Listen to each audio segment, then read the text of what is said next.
मधु। So friends, आज इस video में हम क्लास 10th इंग्लिश लिटरेचर की फर्स्ट फ्लाइट बुक का chapter number 1 a letter to God discuss करेंगे। तो क्लास 10th इंग्लिश लिटरेचर में दो बुक्स हैं, the first flight and footprints without feet. तो जो फर्स्ट फ्लाइट वाली बुक है उसका ये चैप्टर नंबर 1 है, अ लेटर टू गॉड। और आज इस वीडियो में हम इस पूरे चैप्टर को अच्छे से समझेंगे। तो ये बहुत ही ज़्यादा इंटरेस्टिंग चैप्टर है और इस चैप्टर को हम एक स्टोरी की तरह समझेंगे ताकि आपसे कोई भी क्वेश्चन इस चैप्टर में से पूछ लें तो आप उसको आराम से आंसर कर पाओगे।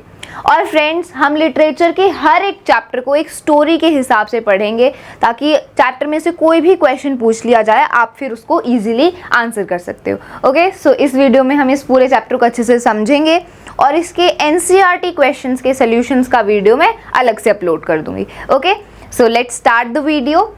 सो फ्रेंड्स, चैप्टर की line by line reading start करने से पहले मैं आपको इस चैप्टर का ओवरव्यू दे देती हूँ ताकि आपको एक बार समझ आ जाए कि चैप्टर में है क्या, and then we will start the line by line reading of the NCERT book. Okay, so इस चैप्टर में एक फार्मर होते हैं जिनका नाम होता है लेंचो एंड उनकी फैमिली होती है। उनकी फैमिली में उनकी वाइफ और उनके बच्चे होते हैं।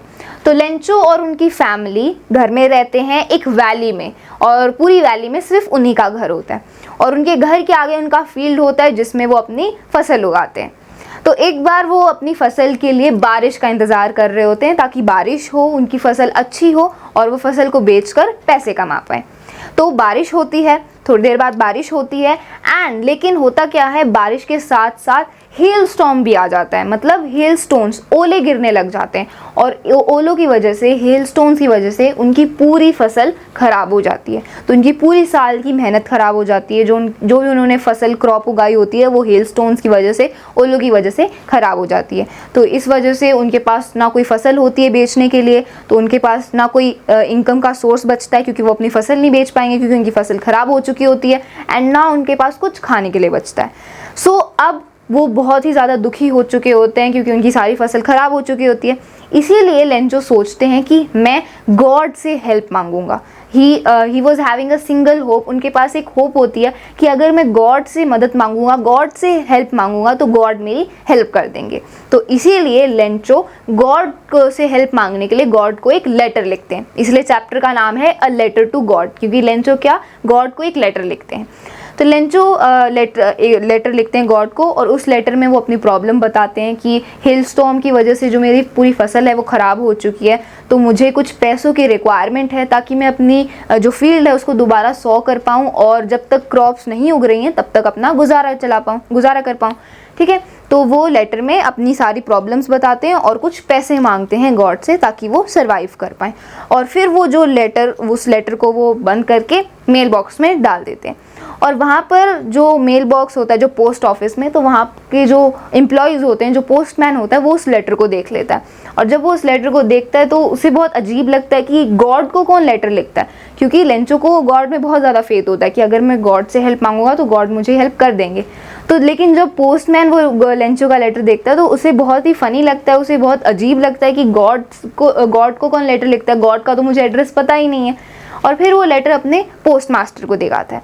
तो पोस्ट मास्टर को भी बहुत फ़नी लगता है, वो भी हंसने लगते हैं, लेकिन वो एकदम से सीरियस हो जाते हैं और वो डिसाइड करते हैं कि मैं लेंचो की हेल्प करूँगा ताकि उनका भगवान में, गॉड में विश्वास बना रहे। ठीक है, तो पोस्ट मास्टर बहुत ही अच्छे इंसान होते हैं। वो लेंचो के फेथ को देखकर, लेंचो के बिलीफ को देखकर गॉड में, वो इतने इम्प्रेस हो जाते हैं कि वो डिसाइड करते हैं कि मैं लेंचो की हेल्प करूँगा। इसीलिए वो जब लेटर को पढ़ते हैं तो उन्हें पता चलता है कि लेंचो को पैसों की रिक्वायरमेंट है। तो फिर वो पैसे कलेक्ट करते हैं, अपनी सैलरी का वो पार्ट देते हैं और सारे एम्प्लॉयज़ से कुछ कुछ पैसे डोनेट करवाते हैं चैरिटी के लिए, एक चैरिटी के हिसाब से। तो फिर लेकिन वो सारे पैसे नहीं कलेक्ट कर पाते जितने लेंचो को चाहिए होते हैं, काफ़ी कम अमाउंट वो कलेक्ट कर पाते हैं बिकॉज लेंचो ने जो अमाउंट मांगा होता है वो काफ़ी ज़्यादा होता है। ठीक है, इसलिए वो कम ही पैसे कलेक्ट कर पाते हैं, लेकिन जितने भी उन्होंने पैसे कलेक्ट किए वो उस लेटर में डाल देते हैं और लेंचो को भेज देते हैं। तो फिर जब लेंचो अपना लेटर लेने के लिए आते हैं तो फिर वो चेक करते हैं और लेकिन जब वो लेंचो उस लेटर को चेक करते हैं तो वो बिल्कुल भी सरप्राइज़ नहीं होते हैं कि गॉड ने मुझे रिप्लाई कर दिया, बिकॉज उनका इतना ज़्यादा फेथ होता है, इतना ज़्यादा उनका बिलीफ होता है गॉड में कि अगर मैंने गॉड से हेल्प मांगी है, पैसे मांगे हैं, तो गॉड तो मुझे हेल्प करेंगे ही। ठीक है। तो फिर जब लेंचो लेटर को चेक करते हैं तो उल्टा उन्हें गुस्सा आ जाता है कि पूरे जितने मैंने पैसे मांगे थे उतने मुझे पैसे नहीं मिले, मुझे कम अमाउंट मिला है। ठीक है। तो फिर लेंचो डिसाइड करते हैं कि मैं दोबारा गॉड को लेटर लिखूंगा बाकी का अमाउंट मांगने के लिए। तो वो दोबारा अपना लेटर लिखते हैं और बोलते हैं कि गॉड जो बाकी का अमाउंट है कृपया आप मुझे वो भी भेज दें, क्योंकि मुझे बहुत ज़्यादा रिक्वायरमेंट है पैसों की। और जो आप अब जो लेटर भेजेंगे जिसमें आप बाकी के पैसे भेजेंगे वो मेल के थ्रू मत भेजना, क्योंकि ये जो पोस्ट ऑफिस के जो एम्प्लॉयज़ हैं और ये जो पोस्ट मास्टर हैं ये बंच ऑफ क्रूक्स हैं, मतलब ये चोर हैं, ये गुंडे हैं, इन्होंने ही मेरे बाकी के पैसे चुराए हैं। तो यहाँ पर इस चैप्टर में ये आयरनी दिखाई गई है कि जो पोस्ट ऑफिस वाले जो एम्प्लॉयज़ हैं और जो पोस्ट मास्टर हैं उन्होंने ही लेंचो की हेल्प करी, ताकि लेंचो का जो विश्वास है वो गॉड में बना रहे। उन्होंने एक बहुत अच्छा काम किया लेंचो की मदद करके। लेकिन जब लेंचो को पता चला कि उन्हें कम पैसे मिले हैं तो इस वजह से लेंचो उन्हीं को ब्लेम कर देते हैं कि ये बंच ऑफ क्रूक्स हैं, ये चोर हैं, इन्होंने ही मेरे पैसे चुराए हैं। इसीलिए वो गॉड को बोलते हैं कि आप मेल से मत भेजना मेरा लेटर, और किसी वे से भेजना। ठीक है। सो ये इस पूरे चैप्टर की पूरी स्टोरी है। मैंने आपको एक ओवरव्यू दे दिया कि चैप्टर में होता क्या है। अब हम पूरी चैप्टर की लाइन बाय लाइन रीडिंग करेंगे, जो भी एनसीईआरटी में हमें गिवन है पूरे चैप्टर को लाइन बाय लाइन रीड करेंगे। ठीक है। So let's start the reading. So the house, the only one in the entire valley, sat on the crest of a low hill. तो लेंचो का जो घर था वो पूरी वैली में सिर्फ अकेला था, मतलब पूरी की पूरी वैली में सिर्फ लेंचो का ही घर था। और कहाँ पर सिचुएटेड था ये? क्रेस्ट ऑफ अ लो हिल, मतलब एक हिल थी उसके क्रेस्ट पर। क्रेस्ट क्या होता है? टॉप ऑफ द हिल। तो हिल के ऊपर लेंचो का घर था और पूरी वैली में अकेला था। Okay. Then from this height one could see the river and the field of ripe corn dotted with the flowers that always promised a good harvest. और जहाँ पर लेंचो का घर था उस हाइट से वो रिवर को और फील्ड ऑफ राइप कॉर्न को आराम से देख सकते थे। उनके घर के आगे एक रिवर थी और उनका एक फील्ड था जिसमें पका हुआ कॉर्न था, मक्का जिसको बोलते हैं, तो राइप कॉर्न था। तो वो अपने घर से रिवर को और अपने फील्ड ऑफ राइप कॉर्न को आराम से देख सकते थे, जो कि फ्लावर्स से डॉटेड था। मतलब जो उनका फील्ड था राइप कॉर्न का उसमें फ्लावर्स थे येलो कलर के, और दूर से देखें तो वो डॉटेड लग रहे थे, डॉट की तरह दिखाई दे रहे थे, छोटे छोटे डॉट्स की तरह दिखाई दे रहे थे। ठीक है। तो यहाँ पर यही बोला है, field of ripe corn dotted with flowers that always promised a good harvest, मतलब वो हमेशा अच्छी हार्वेस्ट होती थी, अच्छी फसल होती थी लेंचो के खेत में। ठीक है। Then the only thing the earth needed was a downpour or at least a shower. और अब किस चीज़ की ज़रूरत थी? अब सिर्फ एक डाउनपोर मतलब मूसलाधार बारिश, मतलब जो तेज़ बारिश होती है फसलों के लिए उसकी ज़रूरत थी, या फिर एटलीस्ट अ शावर मतलब एक बौछार की ज़रूरत थी, बारिश की ज़रूरत थी, ताकि जो फसल है, जो हार्वेस्ट है वो अच्छा हो। ठीक है। Then throughout the morning Lencho, who knew his fields intimately, had done nothing else but see the sky towards the northeast. तो लेंचो जो अपने फील्ड्स को बहुत ही अच्छी तरीके से जानता था। इंटीमेटली का क्या मतलब होता है? बहुत ही अच्छे से जानना किसी चीज़ को, उसके बारे में बहुत ज़्यादा नॉलेज होना। तो लेंचो अपने फील्ड्स को बहुत अच्छे से जानता था। सो लेंचो ने क्या किया? सुबह तक सिर्फ स्काई की तरफ देखा, नॉर्थ ईस्ट की तरह। मतलब सुबह से लेंचो ने पूरे दिन कुछ नहीं करा, बस स्काई की तरफ देखा है नॉर्थ ईस्ट की वजह से। क्यों देख रहा है वो स्काई की तरफ? क्योंकि वो बारिश का इंतजार कर रहा है। लेंचो चाहता है कि बारिश हो, रेन हो और उसकी फसल ग्रो हो and the harvest will be good. तो लेंचो ये चाहता था, इस वजह से वो पूरे दिन से स्काई की तरफ देख रहा था, नॉर्थ ईस्ट की तरफ देख रहा था, बिकॉज वहीं से बादल आएंगे एंड बारिश होगी। ठीक है। Then now we are really going to get some water woman. फिर लेंचो ने बोला now we are really going to get some water woman, मतलब लेंचो ने अपनी वाइफ से बोला। वुमन कौन? उनकी वाइफ। तो लेंचो ने अपनी वाइफ से बोला कि अब हमें ज़रूर पानी मिलेगा। यहाँ पर इसके कहने का मतलब है कि अब ज़रूर बारिश होगी एंड हमारी फसल अच्छी होगी। ठीक है। Then the woman who was preparing supper replied, "Yes, God willing." तो जो वुमन थी, मतलब जो लेंचो की वाइफ थी, जो सपर बना रही थी, सपर मतलब खाना, जो खाना बना रही थी, उन्होंने लेंचो को रिप्लाई किया, "Yes, God willing." यस, बारिश होगी, गॉड भी यही चाहते हैं, तो उन्होंने ये रिप्लाई किया लेंचो को। Then The older boys were working in the field while the smaller ones were playing near the house until the woman called to them all come for dinner. तो जो लेंचो के बच्चे थे, जो older boys थे, जो बड़े boys थे, वो फील्ड में काम कर रहे थे और उसके जो छोटे बच्चे थे वो घर के पास खेल रहे थे, ठीक है। और कब फिर उनकी जो वाइफ है, लेंचो की वाइफ है, मतलब उन बच्चों की मदर, उन्होंने सबको डिनर के लिए बुला लिया, ठीक है, कम फॉर डिनर। ओके, तो यहाँ तक आई होप आपको अच्छे से समझ आ गया क्या सिचुएशन है कि उनका घर कहाँ पर है, लोकेशन हमें समझ आ गई, और जो लेंचो है वो डाउनपोर का इंतज़ार कर रहा है, बारिश का इंतज़ार कर रहा है, एंड देन उनकी वाइफ ने डिनर प्रिपेयर कर लिया एंड अब वो सब डिनर खाने के लिए गए हैं। Okay, let's move on. Now it was during the meal that just as Lencho had predicted, big drops of rain began to fall. और जब वो खाना खा रहे थे, जब उनका मील चल रहा था, तो जैसा कि लेंचो ने प्रिडिक्ट किया था, बारिश होने लगी। Big drops of rain started to fall. Then in the northeast, huge mountains of clouds could be seen approaching. और नॉर्थ ईस्ट से बड़े बड़े जो क्लाउड्स हैं वो अप्रोच करने लगे स्काई में। तो जैसे कि अभी हमने देखा कि लेंचो नॉर्थ ईस्ट की तरफ देख रहे थे स्काई में, तो वो नॉर्थ ईस्ट की तरफ ही क्यों देख रहे थे? बिकॉज वहीं से क्लाउड्स अप्रोच होंगे, वहीं से बादल अप्रोच होंगे एंड देन बारिश होगी। तो यहाँ पर माउंटेन्स ऑफ क्लाउड बोला गया है। माउंटेन्स ऑफ क्लाउड का मतलब होता है बड़े बड़े बादल, ठीक है। यहाँ पर ये एक टाइप से क्लाउड्स के साइज को बताने के लिए माउंटेन वर्ड का यूज किया गया है, ठीक है। Then the air was fresh and sweet, जो हवा थी वो बहुत ही फ्रेश और स्वीट थी। Then the man went out for no other reason than to have the pleasure of feeling of the rain, the pleasure of feeling the rain on his body. And when he returned, he exclaimed, "These aren't raindrops falling from the sky; they are new coins." तो फिर जैसे कि बारिश होने लगी तो Lencho अपने घर के बाहर चले गए रेन की फीलिंग को अपने ऊपर फील करने के लिए, ठीक है। रेन को फील करने के लिए वो बाहर चले गए, ठीक है। और जब वो बाहर गए और उनके ऊपर रेन बारिश हुई तो उन्होंने एक्सक्लेम किया, उन्होंने ये खुशी से बोला कि ये रेन ड्रॉप्स नहीं है, ये क्या है? ये न्यू कॉइन्स हैं। मतलब ये आसमान से रेन ड्रॉप्स नहीं गिर रही हैं, बारिश की बूंदें नहीं गिर रही हैं, ये न्यू कॉइन्स हैं। उन्होंने ऐसा क्यों बोला? बिकॉज अगर रेन ड्रॉप बारिश होगी तो फसल अच्छी होगी, फसल अच्छी होगी तो उनको पैसे मिलेंगे, एंड पैसे मिलेंगे तो दे विल बी रिच। तो इसीलिए उन्होंने रेन ड्रॉप्स को न्यू कॉइन से कंपेयर किया कि ये जो रेन ड्रॉप्स हैं ये न्यू कॉइन्स की तरह हैं, ठीक है, जो हमारी फसल को अच्छा करेंगी। Okay, so when he returned he exclaimed, "these aren't rain drops falling from the sky, these are new coins." ये नए नए कॉइन्स हैं। The big drops are 10 cent pieces and the little ones are 5.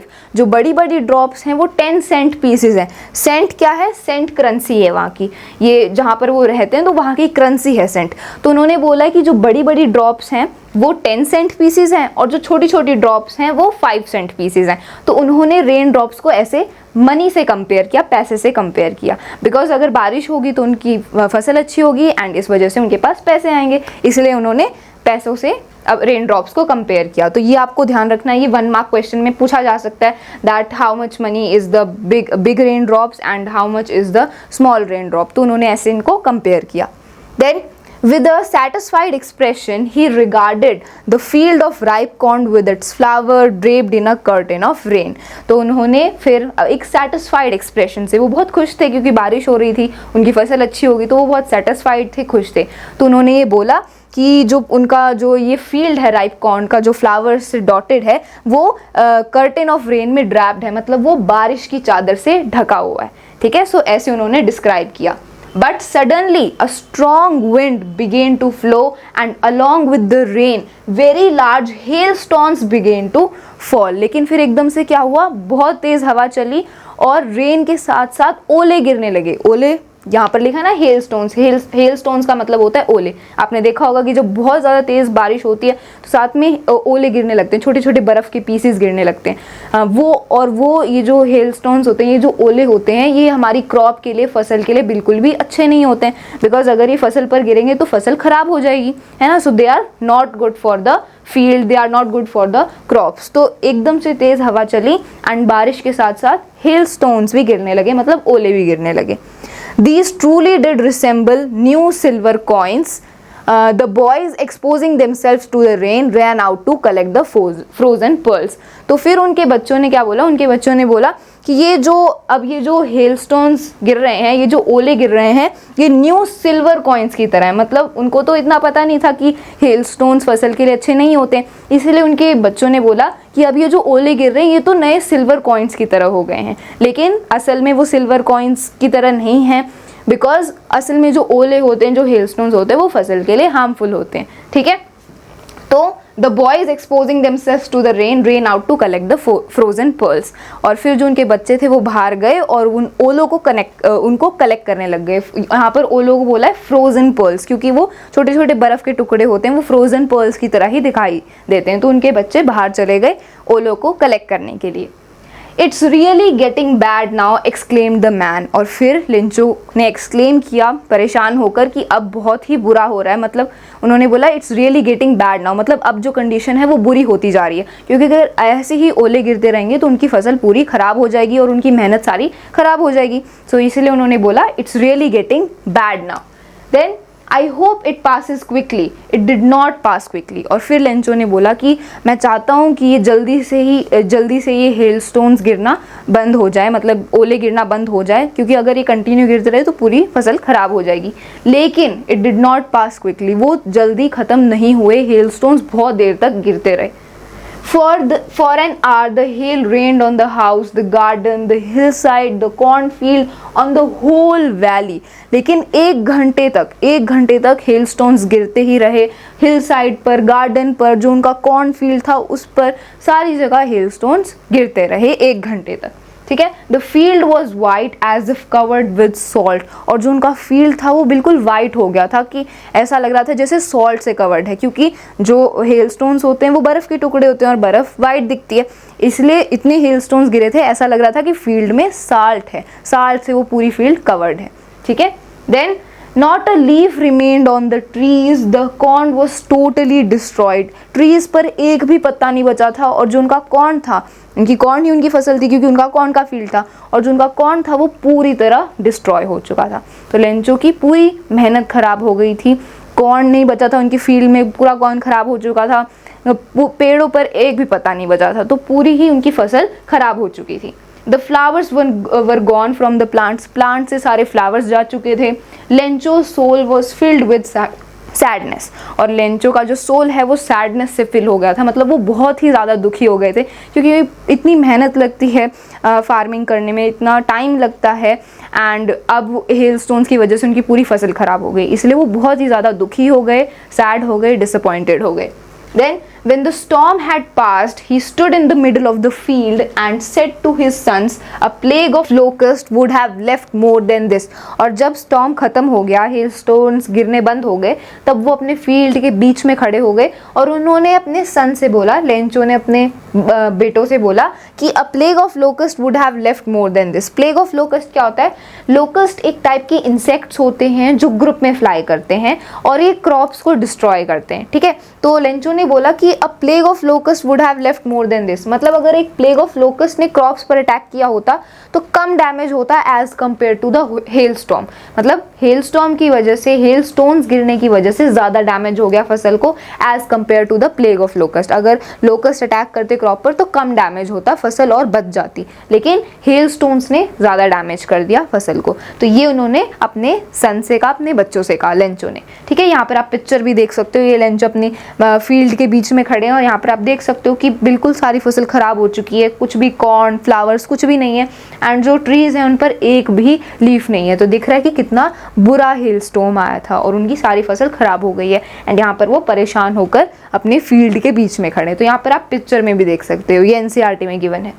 आगे read करते हैं, the hail has left nothing, this year we will have no corn. तो फिर Lencho ने बोला कि हेल की वजह से कुछ भी नहीं बचा है, जो हेल स्टॉर्म आया, जो ओले गिरे, उनकी वजह से फसल पूरी खराब हो गई है, कुछ नहीं बचा है, and this year we will have no corn. और इस साल हमें कुछ भी कॉर्न, कोई भी कॉर्न नहीं मिलेगा, बिकॉज कॉर्न ही उनकी फसल थी, वही खराब हो गई है, तो अब उनके पास फसल है ही नहीं, मतलब उनके पास कोई भी कॉर्न नहीं है इस साल। ठीक है, that night was a sorrowful one. और वो जो रात थी, जिस रात ये सब कुछ हुआ, उनकी फसल सारी खराब हो गई, वो रात बहुत ही सॉरोफुल थी, बहुत ही दुखी थी, बहुत ही दुखी थी। ठीक है, all our work for nothing, there is no one who can help us, we will all go hungry this year। और फिर लेंचो ने बोला कि all our work for nothing, मतलब हमने इतनी मेहनत करी, इतनी मेहनत करके हमने फार्मिंग करी और ये हमारी जो मेहनत थी इस पर पूरा पानी फिर गया, पूरी ये मेहनत हमारी ख़राब हो गई हेल स्टॉर्म की वजह से। There is no one who can help us, फिर उन्होंने बोला कि ऐसा कोई भी इंसान नहीं है जो हमारी मदद कर सकता है।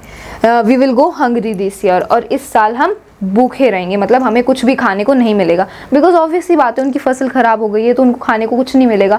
फार्मर्स क्या करते हैं, अपनी जो उनकी फसल होती है उसको बेचते हैं, उससे उनके पास पैसे आते हैं, और कुछ फसल वो अपने पास भी रखते हैं और वही उनका खाना होता है। अब उनकी फसल ही ख़राब हो चुकी है तो ना वो उसको बेच सकते हैं, क्या बेचेंगे, उनकी फसल ही ख़राब हो गई और ना उन्हें कुछ खाने के लिए मिलेगा। सो दैट्स वाई उन्होंने कहा we will go hungry this year.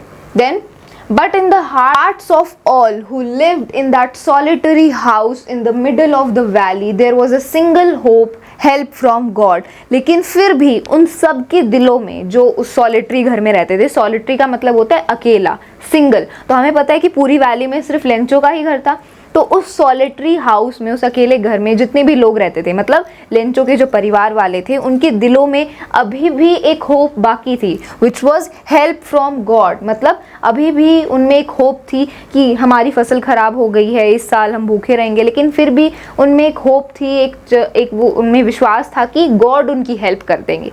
ठीक है, so there were having a single hope. Don't be so upset even though this seems like a total loss. Remember, no one dies of hunger. That's what they say, no one dies of hunger. तो फिर Lencho ने बोला कि don't be so upset, इतने ज़्यादा दुखी मत हो, ये बिल्कुल एक कंप्लीट लॉस की तरह दिख रहा है कि हमारी पूरी फील्ड ख़राब हो गई, पूरी क्रॉप्स ख़राब हो गई, ये बहुत ही बड़ा लॉस की तरह दिख रहा है, लेकिन हमें पता है कि कोई भी भूखा नहीं सोता है, कोई भी भूखा नहीं मरता है। No one dies of hunger, मतलब लेंचो का इतना ज़्यादा फेथ था, इतना वो श्योर थे कि कोई भी भूखा नहीं सोता है, सबका पेट भरता है, कोई भी भूखा नहीं मरता है। ठीक है, तो उन्होंने बोला कि इतनी ज़्यादा दुखी होने की ज़रूरत नहीं, कोई बात नहीं, हमारी फसल ख़राब हो गई, कोई भी भूखा नहीं मरता है। That's what they say, no one dies of hunger. Although all through the night Lencho thought only of his one hope, the help of God, whose eyes as he had been instructed see everything, even what is deep in one's conscience। तो फिर पूरी रात Lencho अपनी उस single hope के बारे में, single hope कौन सी, हेल्प फ्रॉम गॉड, उसके बारे में सोचते रहे। ठीक है, कि कैसे मैं गॉड से हेल्प मांगू और गॉड हमारी हेल्प कर दें। ठीक है, तो इतना उनका ज़्यादा फेथ था गॉड में कि अगर मैं गॉड से हेल्प मांगूंगा तो वो हमें हेल्प कर देंगे, हमारी इस प्रॉब्लम में हमारी मदद करेंगे। ठीक है, सो पूरी रात लेंचो उसी के बारे में सोचते रहे। ठीक है, और लेंचो ये जानते थे, उनको ये इंस्ट्रक्ट किया गया था कि गॉड की जो आईज हैं वो एक इंसान के डीप कॉन्साइंस में भी देखती है। कॉन्साइंस क्या होता है, कॉन्साइंस एक फीलिंग होती है जो हमें बताती है कि हम कुछ गलत कर रहे हैं या सही कर रहे हैं। जैसे फॉर एग्जांपल, अगर आप कोई काम कर रहे हो तो आपके अंदर से एक फीलिंग आती है कि नहीं मैं ये सही नहीं कर रहा, ये गलत है। ठीक है, आपको गिल्टी फील होता है, तो ये जो फीलिंग आती है हमारे अंदर से, इसको बोला जाता है कॉन्साइंस। तो यहाँ पर बोला गया है कि जो गॉड हैं वो एक इंसान के कॉन्साइंस के अंदर देख लेते हैं, उसके डीप में देख लेते हैं। ठीक है, तो लेंचो यही बता रहा है कि लेंचो को इंस्ट्रक्ट किया गया है कि जो गॉड की आईज हैं वो एक इंसान के कॉन्साइंस में भी देख सकती हैं।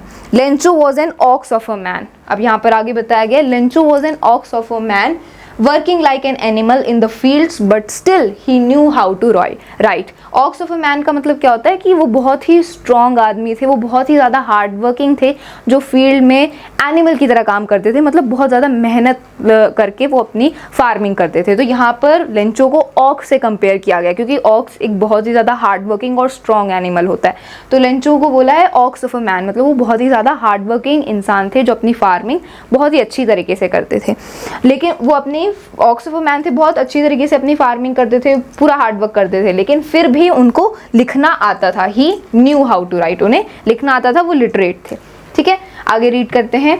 The following Sunday at daybreak he began to write a letter which he himself would carry to town and place in the mail। तो फिर लेंचो ने डिसाइड किया कि मुझे तो अब गॉड से हेल्प चाहिए, बिकॉज ऑब्वियसली उनकी सारी फसल ख़राब हो चुकी है, तो अब उन्हें हेल्प तो चाहिए, खाने के लिए उन्हें चाहिए, पैसे चाहिए उन्हें। तो इसीलिए लेंचो ने सोचा कि अब मैं गॉड से हेल्प मांगूंगा और उसके लिए मैं एक लेटर लिखूंगा गॉड को। ठीक है, तो उन्होंने फॉलोइंग संडे मतलब आगे आने वाले संडे में डे ब्रेक पर लेटर लिखना स्टार्ट किया। डे ब्रेक मतलब सुबह। डे ब्रेक बोला जाता है जब सनराइज होता है तो जो सुबह का वो टाइम होता है उसको डे ब्रेक बोला जाता है। So following Sunday at daybreak he began to write a letter, उन्होंने एक लेटर लिखना स्टार्ट किया which he himself would carry, और वो खुद जाके उस लेटर को मेल में खुद जाके उस लेटर को टाउन में ले जाएंगे और मेल में डाल देंगे। It was nothing less than a letter to God, और वो क्या था, सिर्फ एक लेटर था गॉड को। उस लेटर में उन्होंने डिस्क्राइब किया कि क्या उनकी प्रॉब्लम्स हैं, क्या वो चाहते हैं, तो सिर्फ उन्होंने एक लेटर लिखा और उसको वो मेल में डालेंगे। God, he wrote, if you don't help me, my family and I will go hungry this year. I need 100 pesos in order to sow my field again and to live until the crop comes because the hailstorm and so on. तो फिर Lencho ने अपना letter लिखना start किया, letter to God लिखना start किया। तो उन्होंने अपने लेटर में क्या लिखा, उन्होंने लिखा God if you don't help me, अगर आप मेरी हेल्प नहीं करोगे तो इस साल मैं और मेरी फैमिली भूखे रह जाएंगे, हमें खाने के लिए कुछ भी नहीं मिलेगा, ठीक है। और फिर उन्होंने ये बता दिया कि हम आपको हमारी हेल्प करनी चाहिए बिकॉज फिर हम भूखे रह जाएंगे, हमें खाने के लिए कुछ नहीं मिलेगा। और फिर उन्होंने अपनी नीड बताई कि उन्हें चाहिए क्या, I need 100 pesos in order to sow my field, और फिर उन्होंने गॉड से 100 पेसोज मांगे। पेसोज करेंसी है वहाँ की। सो उन्होंने बोला कि मुझे 100 पेसोज की ज़रूरत है अपनी फील्ड को दोबारा 100 करने के लिए, बिकॉज ऑब्वियसली दोबारा फील्ड को 100 करने के लिए पैसे की ज़रूरत पड़ती है। तो और तब तक जब तक इनकी क्रॉप्स ग्रो नहीं होगी तब तक उन्हें रहने के लिए भी पैसे चाहिए, खाने के लिए भी पैसे चाहिए। तो इसीलिए उन्होंने 100 पेसोज मांगे गॉड से ताकि वो अपने फील्ड को दोबारा 100 कर पाएँ, और जब तक क्रॉप्स दोबारा नहीं आती हैं तब तक खाने के लिए, सर्वाइव करने के लिए उन्हें 100 पेसोज की रिक्वायरमेंट है बिकॉज द हेलस्टॉर्म। और फिर उन्होंने आगे अपने लेटर में रीज़न डिस्क्राइब कर दिया कि क्योंकि हेलस्टॉर्म की वजह से मेरी सारी फसल खराब हो गई, ठीक है। He wrote to God on the envelope, put the letter inside and still troubled went to the town. और फिर उन्होंने लास्ट में टू गॉड लिख दिया अपने एनवेलप पे, मतलब ये लेटर किसको लिखा है, उन्होंने गॉड को लिखा है, तो लास्ट में उन्होंने लिख दिया टू गॉड। फिर उन्होंने अपने एनवेलप को बंद किया और उसे लेटर के अंदर डाल दिया, put the letter inside, letter को अंदर डाल दिया, एंड फिर वो टाउन की तरफ चले गए, ठीक है। टाउन में मेल पोस्ट ऑफिस होता है तो वहाँ पर वो चले गए अपना लेटर देने के लिए, ठीक है। At the post office he placed a stamp on the letter and dropped it into the mail box, और फिर उन्होंने अपने लेटर पर एक स्टैम्प लगाया और उसे मेल बॉक्स में डाल दिया। One of the employees who was a postman and also helped at the post office went to his boss laughing heartily and showed him the letter to God. तो वहाँ पर post office में एक employ था, एक काम करने वाला था, एक एम्प्लॉय था और वो पोस्टमैन भी था। तो उसने वो लेटर लिया और वो लेटर अपने बॉस के पास ले गया हंसता हुआ। मतलब उसने जब वो लेटर पढ़ा तो ऑब्वियसली उसे हंसी आने लगी कि किसने ऐसे लेटर लिखा है, गॉड को लेटर लिखा है, गॉड का तो कोई एड्रेस ही नहीं है, और कौन है जिसको गॉड में इतना ज़्यादा ब्लाइंड फेथ है। तो वो उसको हंसी आई, उसको ये फ़नी लगा और वो हंसता हंसता ये लेटर अपने बॉस के पास ले गया, ठीक है। And showed him the letter the God, तो उन्होंने अपने बॉस को वो लेटर शो किया लेंचो का, ठीक है। Then never in his career as a postman had he known that address, और फिर बोला है कि उस पोस्टमैन ने कभी भी अपनी लाइफ में इस एड्रेस के बारे में नहीं पता था। मतलब क्योंकि ऑब्वियसली लेंचो ने किसको लिखा है लेटर, गॉड को लिखा है, तो गॉड का तो कोई एड्रेस नहीं होता, और पोस्टमैन ने कभी भी अपनी लाइफ में गॉड का एड्रेस नहीं देखा है, उन्हें गॉड का एड्रेस नहीं पता है। The postmaster, a fat, amiable fellow, also broke out laughing, but almost immediately he turned serious and tapping the letter on his desk commented, "What faith! I wish I had the faith of the man who wrote this letter." तो फिर postman ने अपने boss को, post master को वो letter दिखाया, और वो जो पोस्ट मास्टर थे वो एक फैट एमिएबल फेलो थे, मतलब वो थोड़े से मोटे थे एंड वो एमिएबल थे। एमिएबल मतलब जिसका नेचर फ्रेंडली होता है, हंसमुख होता है, वो एमिएबल बोला जाता है। तो वो एक फैट एमिएबल फेलो थे, और वो लेटर देख के जो पोस्ट मास्टर है उनको भी हंसी आने लगी। He also broke out laughing, लेकिन तुरंत वो सीरियस हो गए, उनके एक्सप्रेशन सीरियस हो गए ये देख के कि लेंचो का कितना ज़्यादा ब्लाइंड फेथ है गॉड में। वो इम्प्रेस हो गए थे कि इतना ज़्यादा फेथ कैसे हो सकता है किसी का गॉड में। तो फिर उन्होंने लेटर को अपने डेस्क पर टैप करते हुए ये बोला कि what faith, I wish I had the faith of the man who wrote this letter. तो उन्होंने बोला कितना ज़्यादा फेथ है, काश मेरे पास वो फेथ होता उस इंसान का जिसने ये लेटर लिखा है, ठीक है। तो वो बहुत इम्प्रेस हो गए थे लेंचो के फेथ से गॉड पर। Then starting up a correspondence with God, मतलब इतना ज़्यादा फेथ है कि गॉड से ही कॉरेस्पॉन्डेंस स्टार्ट कर दिए। कॉरेस्पॉन्डेंस मतलब कम्युनिकेशन जो लेटर के थ्रू होती है। तो उन्होंने बोला कि इतना ज़्यादा फेथ कैसे हो सकता है गॉड में कि गॉड के साथ ही कम्युनिकेशन करना स्टार्ट कर दिया थ्रू लेटर। ठीक है, so in order not to shake the writer's faith in God, the postmaster came up with an idea. Answer the letter.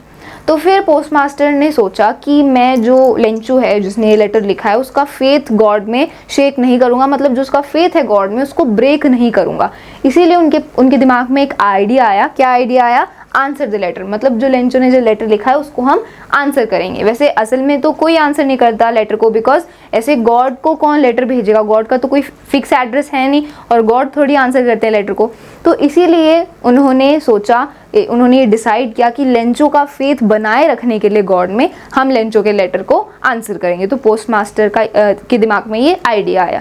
ठीक है, but when he opened it was evident that to answer it he needed something more than goodwill, ink and paper। लेकिन जब post master ने वो letter खोला और उस letter को पूरा पढ़ा तो फिर उन्हें रियलाइज़ हुआ कि इस लेटर को आंसर करने के लिए उन्हें गुडविल, इंक और पेपर से भी कुछ ज़्यादा चाहिए। क्या? मनी। क्योंकि लेंचो ने अपने लेटर में 100 पेसोज मांगे थे, इतने पैसे मांगे थे, तो उन्हें पैसों की भी रिक्वायरमेंट थी, मनी की रिक्वायरमेंट थी लेटर को आंसर करने के लिए। तो यहाँ पर इस सेंटेंस में यही बताया गया है, but when he opened it was evident, मतलब ये उन्हें पता चल गया था that to answer it, letter को आंसर करने के लिए he needed something more than goodwill, ink and paper, मतलब उन्हें गुडविल, इंक और पेपर से ज़्यादा रिक्वायरमेंट थी। क्योंकि लेटर को आंसर करने के लिए इंक और पेपर चाहिए एंड वो लेटर को आंसर कर रहे थे अपनी अच्छी नेचर की वजह से, तो ये उनका गुडविल है, ये उनकी अच्छी करने की चाहत है।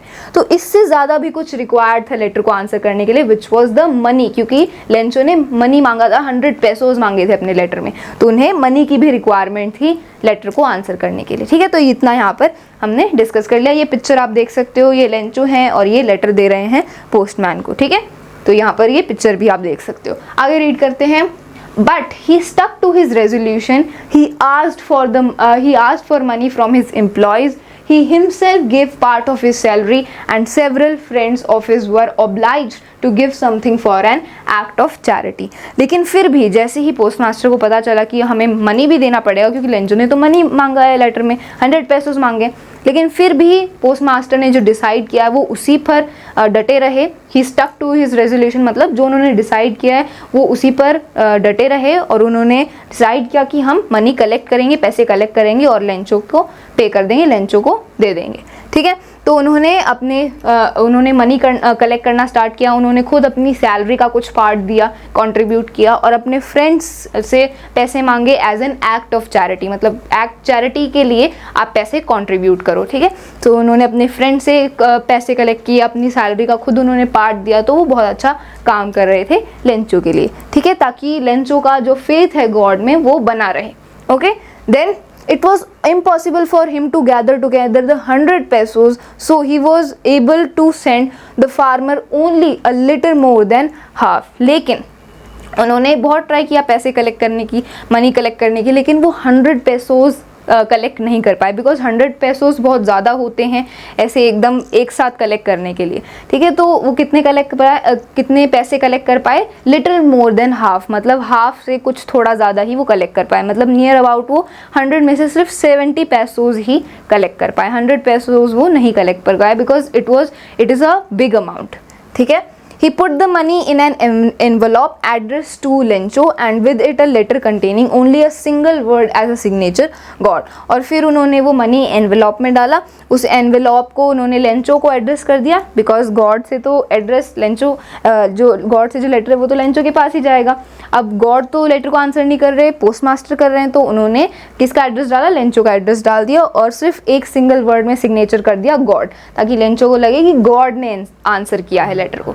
ठीक है, then the following Sunday Lencho came a bit earlier than usual to ask if there was a letter for him। और फिर अगले संडे लेंचो थोड़ी मतलब यूजुअल से पहले आ गई ये पूछने के लिए कि क्या उनके लिए कोई लेटर आया है या नहीं आया है। ठीक है, तो वो जल्दी आ गए, टाइम से पहले आ गए अपना लेटर मांगने के लिए, बिकॉज ऑब्वियसली उन्हें पैसों की ज़रूरत थी खाना के लिए, उनकी लिविंग के लिए, सर्वाइवल के लिए, इसलिए वो जल्दी आ गए अपने लेटर के लिए। ठीक है, It was the postman himself who handed the letter to him, while the postmaster, experiencing the contentment of a man who has performed a good deed, looked on from his office. तो जो postman था उसने खुद letter दिया Lencho को कि ये आपका लेटर है, क्योंकि उन्होंने पैसे कलेक्ट कर लिए थे, और वो लेटर है जो पोस्टमैन है उसने लेंचो को दे दिया।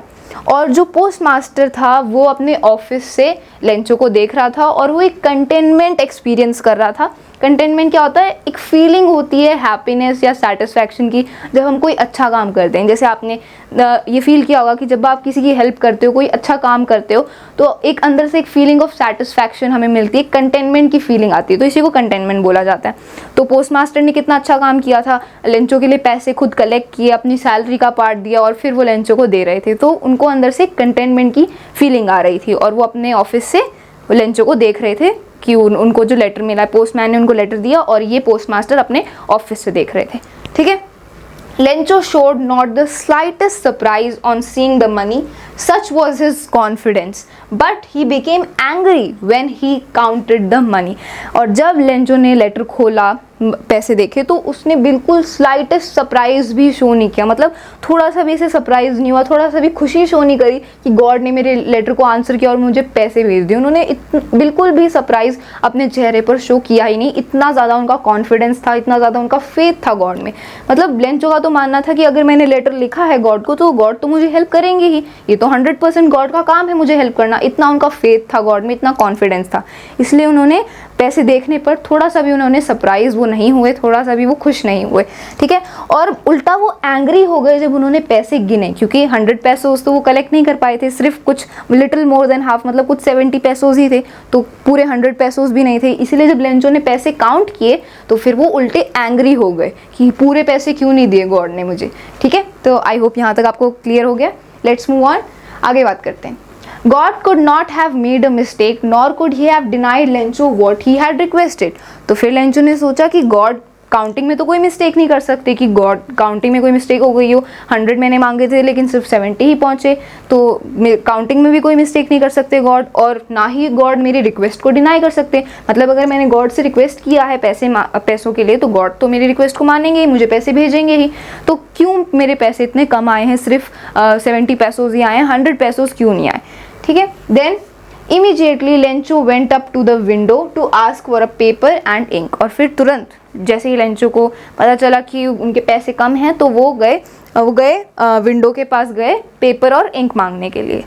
On the public writing table, he started to write with much wrinkling of his brow caused by the effort he had made to express his ideas. और फिर वो पब्लिक राइटिंग जो टेबल होती वहाँ पर गए और उस पेपर पर लेटर लिखने लग गए, अपनी आईब्रोज को रिंकल करके। मतलब जब हम अपने आइडियाज़ को कुछ एक्सप्रेस करें तो ऐसे हमारी आईब्रोज रिंकल नहीं हो जाती हैं, तो इसको रिंकलिंग ऑफ आईब्रोज बोला जाता है। तो वो जब अपना लेटर लिख रहे थे तो उनकी जो आईब्रोज हैं वो रिंकल हो रही थी, बिकॉज वो अपने आइडियाज़ को एक्सप्रेस कर रहे थे। ठीक है। जो हम एक्सप्रेस कर रहे होते हैं, जो हमारे इमोशंस होते हैं, उस हिसाब से एक्सप्रेशंस बनते हैं हमारे फेस पर। ठीक है। Caused by the effort he had made to express his ideas, क्योंकि वो अपने आइडियाज़ को एक्सप्रेस कर रहे थे लेटर में, इसलिए उनकी जो आईब्रोज हैं वो रिंकल हो रही थी। तो अब उन्होंने दोबारा लेटर लिखना स्टार्ट कर दिया गॉड को। ठीक है।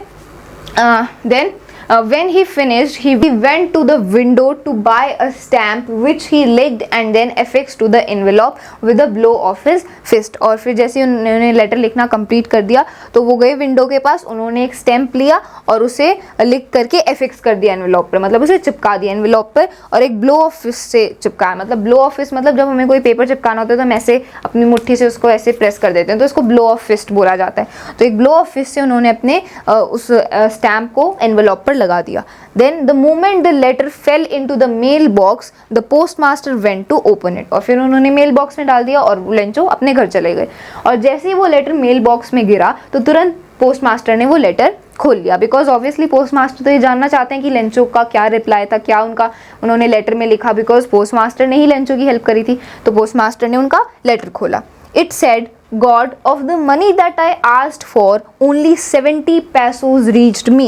Send me the rest. Since I need it very much. और फिर जैसे उन्होंने लेटर खोला तो लेटर में क्या लिखा था कि God of the money that I asked, जितना मैंने मनी आपसे मांगा था, जितने मैंने आपसे पैसे मांगे थे, उनका सिर्फ 70 पैसोज ही मेरे पास पहुँचे हैं। मैंने तो 100 पैसोज मांगे थे, मेरे पास सिर्फ 70 पैसोज ही पहुँचे हैं। प्लीज़ मुझे बाकी का अमाउंट भी भेज दें क्योंकि मुझे उसकी बहुत ज़्यादा रिक्वायरमेंट है। ठीक है, तो लेंचो ने ये लिखा अपने लेटर में, इतना ज़्यादा उनका फेथ था। ठीक है, then but don't send it to me through the mail because the post office employees are a bunch of crooks, Lencho.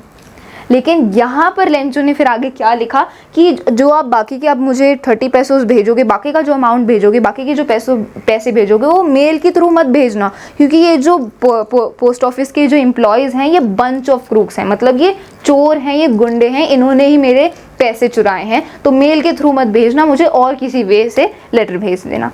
सो ये आयरनी देखो, यहाँ पर कितनी बड़ी आयरनी हमें बताई गई है, दिखाई गई है कि पोस्ट मास्टर और उनकी एम्प्लॉयज़ ने ही लेंचो को हेल्प करी, लेकिन लेंचो को जब जो अमाउंट है वो पूरा नहीं मिला तो लेंचो ने उन्हीं को बंच ऑफ क्रूक्स बोल दिया। मतलब उन्होंने बोला कि ये जो पोस्ट ऑफिस के जो एम्प्लॉयज़ हैं, ये जो पोस्ट मास्टर हैं, ये चोर हैं, ये गुंडे हैं, ये बंच ऑफ क्रूक्स हैं, इन्होंने मेरे पैसे चुरा लिए। लेंचो को ये लगा कि इन्होंने ही मेरे पैसे चुरा लिए हैं, इसीलिए लेंचो ने बोला कि आप मेल के थ्रू मुझे मत भेजना। तो ये आयरनी देखो, यहाँ पर पोस्ट मास्टर ने और उनके एम्प्लॉयज़ ने ही लेंचो को हेल्प किया, लेकिन लेंचो ने उन्हीं को ब्लेम कर दिया पैसे कम होने की वजह से।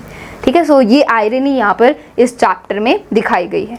ठीक है, सो ये हमारे चैप्टर का एंड था, हमने पूरा चैप्टर अच्छे से ख़त्म कर लिया। So this was a very very interesting chapter, बहुत ही इंटरेस्टिंग सा और ईजी सा चैप्टर था। आई होप आपको ये चैप्टर पूरा अच्छे से क्लियर हो गया होगा। मैंने आपको लाइन बाय लाइन एक्सप्लेनेशन समझा दिया, पूरी एनसीईआरटी को हमने लाइन बाय लाइन रीड किया और हर एक वर्ड को मैंने आपको समझा दिया। ओके, सो आई होप आपको पूरा चैप्टर अच्छे से क्लियर हो गया होगा एंड इसके जितने भी एनसीईआरटी क्वेश्चंस के सॉल्यूशंस हैं उसका वीडियो मैं अलग से अपलोड कर दूंगी। And friends, at the last मैं आप सभी को बहुत बहुत थैंक्स बोलना चाहती हूँ क्योंकि आप सभी हमें बहुत ज़्यादा सपोर्ट करते हैं and we are very very grateful for that. आप सभी हमें ऐसे ही सपोर्ट करते रहें, हम आपके लिए और अच्छे वीडियोज़ बनाते रहेंगे। So that's all for this video, thank you so much.